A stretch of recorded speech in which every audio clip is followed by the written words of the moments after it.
Good morning everyone. હવે આજે આપણે સમભાજનનો છેલ્લો તબક્કો કોષ રસ વિભાજન વિશે જોઈશું. હવે આપણને ખબર છે કે ખરેખર સૌ પ્રથમ તો જે દ્વિગુણન પામેલા રંગસૂત્રો છે એની બાળકોષ કેન્દ્રોમાં વહેંચણી થાય છે, જેને આપણે કહીએ છીએ કેરિયો કાઇનેસિસ. રાઈટ. ત્યાર પછી કોષ પોતાની જાતે કોષરસ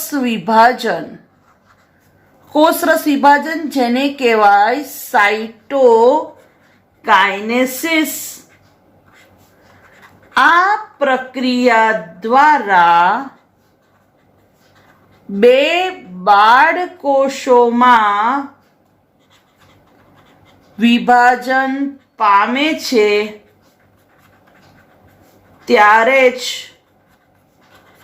કોષ વિભાજન પૂર્ણ થાય. ખ્યાલ આવી ગયો? મતલબ શું કે સમજી લો કે આ કોષ છે, બરાબર, રંગસૂત્ર બેવડાયું, ખ્યાલ આવી ગયો. પછી ધીમે ધીમે પ્રક્રિયા આગળ વધે છે અને સેન્ટ્રોમિયરનું વિભાજન થાય છે અને દરેક એકસૂત્ર પોતપોતાના ધ્રુવ તરફ ગતિ કરે છે. ત્યાર પછી બે ધ્રુવ પ્રદેશમાં નવા કોષ કેન્દ્ર અસ્તિત્વમાં આવે છે. રાઈટ, મતલબ કે કોષ કેન્દ્રનું વિભાજન થઈ ગયું. પણ કોષ કેન્દ્રના વિભાજન થયા પછી કોષરસનું વિભાજન થાય અને બે ધ્રુવ પ્રદેશમાં બે બાળકોષો અસ્તિત્વમાં આવે તો વિભાજનની ઘટના પૂરી થઈ એમ કહેવાય. દેટ મીન્સ કે કોષ કેન્દ્ર વિભાજનને અનુસરીને કોષરસ વિભાજન થાય જ, અને એ થાય તો જ કોષ વિભાજનની પ્રક્રિયા પૂરી થઈ એવું કહી શકાય. ખ્યાલ આવી ગયો? એટલે કોષ કેન્દ્ર વિભાજન એને અનુસરીને શું થાય છે? કોષ રસ વિભાજન. રાઈટ. હવે વાત કરીએ પ્રાણી કોષ. તો જ્યારે પણ પ્રાણી કોષની વાત કરીએ તો પ્રાણી કોષના વિભાજનમાં કોષ રસ પટલમાં કેવી રીતે થાય છે? તો એક ઉપસંકોચન ખાંચ બને છે. શું બને છે? ઉપસંકોચન ખાંચ, જે પરિઘ તરફથી કઈ તરફ આગળ વધે છે? કેન્દ્ર તરફ આગળ વધે છે. ધીરે ધીરે ખાંચ આગળ વધે છે અને એકબીજા સાથે જોડાય અને બે કોષ છૂટા પડે. જેમ કે આ કોષ છે, આ થઈ વિભાજન ખાંચ, આ ખાંચ ઓર આગળ વધી, આ ખાંચ ઓર આગળ વધી અને છેલ્લે બે બાળકોષ બની ગયા. તો આ થયું પ્રાણી કોષમાં વિભાજન. હવે વનસ્પતિ કોષની વાત કરીએ તો વનસ્પતિ કોષ એમાં સ્થિતિસ્થાપક કોષ દિવાલ આવેલી હોય છે. એટલે કોષરસ વિભાજન એક અલગ પ્રક્રિયા દ્વારા પૂરી થાય છે. વનસ્પતિ કોષમાં કોષ વિભાજન, ધ્યાન રાખજો, કેન્દ્ર તરફથી પરિઘ તરફ આગળ વધે છે. કેન્દ્ર તરફથી પરિઘ તરફ આગળ વધે છે. એમાં કોષરસ વિભાજન કેન્દ્રથી શરૂ થાય છે અને પરિઘ તરફ આગળ વધે છે અને પછી આખા બે કોષ દિવાલનું નિર્માણ થાય છે. હવે એકચ્યુઅલી અહીંયા ખરેખર વિભાજનમાં પહેલા કોષીય પટ્ટી બને છે, બરાબર. એકચ્યુઅલી એવું કહેવાય કે ભાઈ આ કોષીય પટ્ટી જે બને છે એ બે નજીકના કોષોનો મધ્ય પટલ કહી શકાય. અને ધીરે ધીરે આ પટ્ટી દ્વારા એકમાંથી બે કોષ છૂટા પડે. હવે એકચ્યુઅલી અહીંયા આ જે દિવાલ હોય છે પહેલી સેલ્યુલોઝની હોય છે અને ત્યાર પછી આ તમારું થયું કોષરસ પટલ. બ્લુ કલરનું શું છે? કોષરસ પટલ. બરાબર. ત્યાર પછી એની આજુબાજુ આવી રીતે સેલ્યુલોઝની દિવાલ થાય અને વચ્ચે કેલ્શિયમનો મધ્ય પટલ. અને આવી રીતે એકમાંથી બે કોષ બને છે. બે કોષ બેવડાય એટલે કોષની અંગિકાઓ પણ બેવડાય છે. બરાબર. ખાસ ધ્યાન રાખજો, કનાભ સૂત્ર અને હરિતકણ બેવડાય છે. કઈ ક્રિયા દ્વારા ખબર છે ને? દ્વિભાજન દ્વારા બે કોષોમાં સરખી રીતે વહેંચાય છે. હવે એક ખાસ અગત્યની વસ્તુ યાદ રાખવાની છે કે કેટલાક કોષોમાં કોષ વિભાજન પછી કોષ રસ વિભાજન થતું નથી. જેને પરિણામે શું થાય છે? એક જ કોષમાં અનેક કોષ કેન્દ્રોનું સર્જન થાય. હવે કોષ કેન્દ્રનું વિભાજન થયું, સમજી લો કે કોષ કેન્દ્રનું વિભાજન થયું, પણ કોષ રસ જ ના વેચાય તો ધીરે ધીરે શું થાય કે કોષ કેન્દ્રોની સંખ્યા વધતી જાય, પણ કોષ છૂટા પડતા નથી. કેમ? કારણ કે કોષ રસનું વિભાજન થયું નથી. જેને પરિણામે એક જ કોષમાં અનેક કોષ કેન્દ્રો દેખાય. બરાબર. એક જ કોષમાં જે અનેક કોષ કેન્દ્ર સર્જાય આ સ્થિતિને કહેવાય બહુ કોષ કેન્દ્રકી અથવા સિનસિટિયમ. યાદ રાખવાનું છે, સિનસિટિયમ બહુ કોષ કેન્દ્રકી અવસ્થા.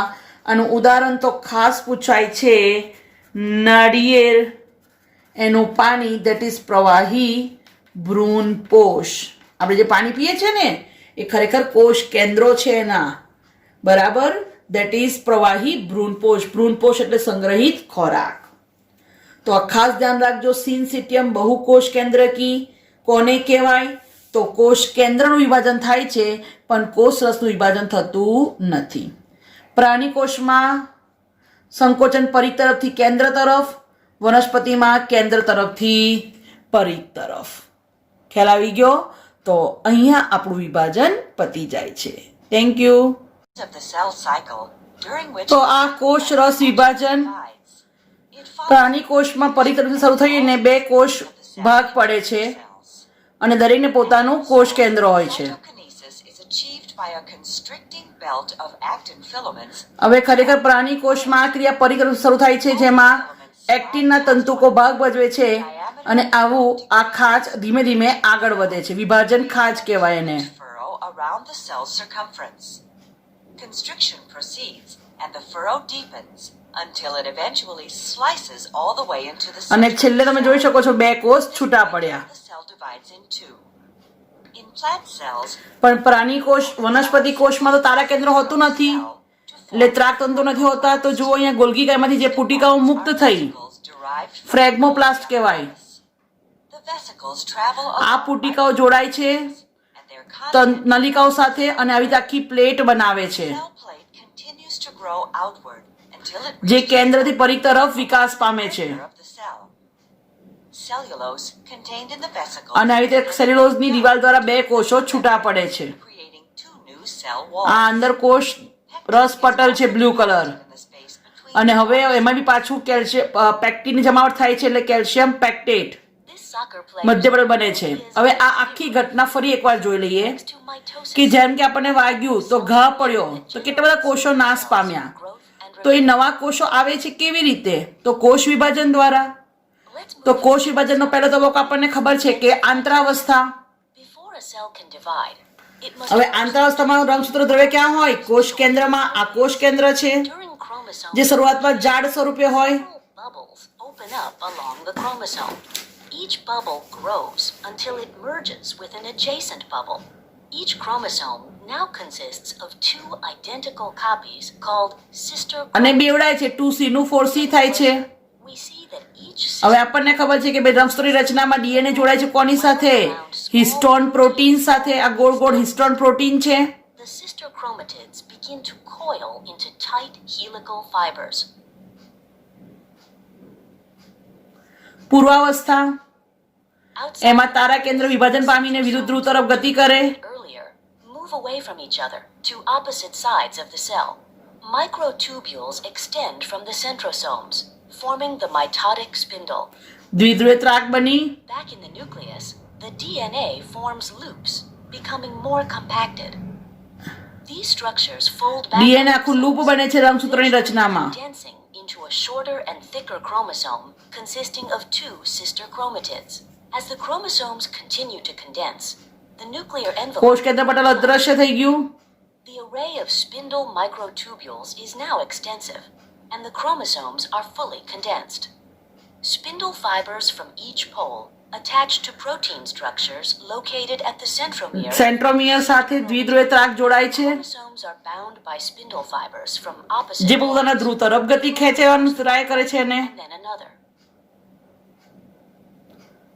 હવે ભાજનાવસ્થા. Interacting forces of the spindle eventually cause all the chromosomes અને હવે ખરેખર દરેક રંગસૂત્ર ક્યાં ગોઠવાય છે? એક જ વિષુવવૃત્ત ધ્રુવ પર imaginary plate. ગોઠવાય કે બધા એક જ વિષુવવૃત્ત ધ્રુવ પર. ભાજનોત્તર અવસ્થા. Chromatids are released from each other. સેન્ટ્રોમિયરનું વિભાજન થશે. બે એકસૂત્રિકાઓ છૂટી પડશે. પડી ગઈ. Moved toward દેખાય છે? દેખો આ વી શેપ દેખાયો. pulled along the spindle. જ્યારે એકસૂત્ર પોતાના ધ્રુવ તરફ ગતિ કરે છે ત્યારે દેખ્યું ને તમે વી shape. Overlapping spindle fibers that are not attached to chromosomes continue to lengthen, pushing the poles farther apart. અને છેલ્લે હવે અંત્યાવસ્થા. Once the પોતપોતાના ધ્રુવ તરફ ગતિ કરશે ત્યાં નવા કોષ કેન્દ્રનું less condensed નિર્માણ કરશે. દેખ્યું? ધીમે ધીમે જો કોષ કેન્દ્ર બનશે. envelopes form. બધી અંગિકાઓ પુનઃનિર્માણ પામશે Division of one nucleus into અને two એકમાંથી બે બાળકોષનું નિર્માણ થશે. The cytoplasm divides by the કોષ process of રસનું cytokinesis, વિભાજન થઈ ગયું forming two separate અને daughter બે cells. કોષો બની ગયા.